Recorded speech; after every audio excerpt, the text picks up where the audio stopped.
അസ്സലാമു അലൈക്കും. ബഹുമാനപ്പെട്ട ഉസ്താദുമാരെ, സ്നേഹം നിറഞ്ഞ രക്ഷിതാക്കളെ, എന്റെ പ്രിയപ്പെട്ട കൂട്ടുകാരെ, അസ്സലാമു അലൈക്കും.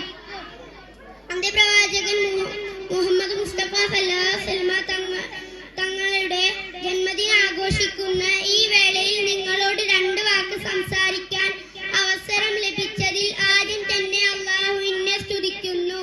അൽഹംദുലില്ലാഹ്. അന്ത്യപ്രവാചകൻ മുഹമ്മദ് മുസ്തഫ സല്ലല്ലാഹു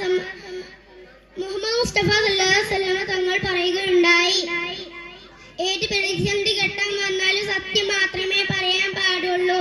ഇത് വെറുതെ പറയുക മാത്രമല്ല, അവിടുന്ന് ചെയ്തത് അത് അവിടുന്ന് ജീവിതത്തിലൂടെ കാണിച്ചു